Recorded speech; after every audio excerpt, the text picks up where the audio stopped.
બનાસકાંઠા જિલ્લામાં આવેલ જાગીરદાર સમાજ ધર્મગુરુ ગાદી દીવ દરબાર જાગીર મઠના મહંત શ્રી 2 મહિના મૌન અનુષ્ઠાન માટે પ્રયાણ કર્યું।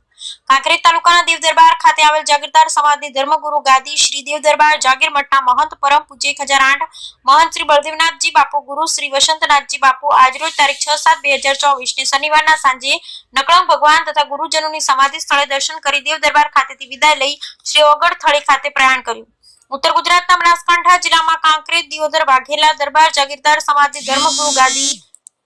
श्री देव दरबार जागीर मठना महंत परम पूज्य 1008 महंत श्री बळदेवनाथजी बापू गुरु श्री वसंतनाथजी बापू अषाढ़ी बीजना शुभ दिवसे श्री ओगळ थळी खाते गाय माताना दूध सिवाय बीजू कोई वस्तुનું सेवन કર્યા વગર મૌન વ્રત ધારણ કરી અષાઢી બીજ થી શ્રાવણ વદ અમાવસ્યા દિવસ સુધી એટલે કે 2 મહિના આ રીતે મૌન ધારણ કરી અનુષ્ઠાન કરશે એટલે કે 2 મહિના બાપુ કોઈ સ્થળે આમંત્રણ સ્વીકારી કરી જશે નહીં અને ભાવિક ભક્તો આ સમય દરમિયાન આમંત્રણ માટે કે બીજી રીતે ફોન કરવો નહીં। ચોમાસુ ચાતુર્માસના 2 મહિનાના મૌન અનુષ્ઠાન પણ જતા પહેલા મહંત શ્રી ભાવિક ભક્તોને આશીર્વાદ આપ્યા। બ્યુરો રિપોર્ટ રામજીભાઈ રાય બનાસકાંઠા। મારા વાઘરી છે, અમારા ઘર ઉપર નીકળેલા વાયર છે, મોટી લાઈન છે, અમે અરજી નાખી છે, મહિનો થઈ ગયો, અરજીવાળા આવ્યા નથી, વાયરના ફટકા થાય છે, વાવાઝોડું આવે કોઈ ગેરંટી નથી,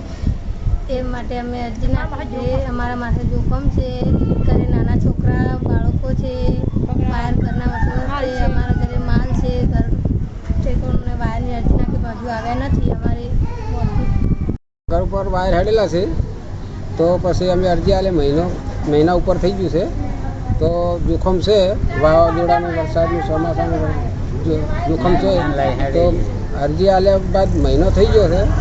તો પછી હવે આ જોખમ અમારે ભોગવવાનું છે તો જવાબદારી ગોળ ખાતાની રહેશે। કાલે મહિનો થઈ ગયો છે અને આયા નથી, વાયર માથે જોખમ છે વરસાદનો, જો વાયરા ઓલો આવે તો જોખમમાં જે કોણ ઉડે જોખમ તો તમે કોઈ આવતા નહીં।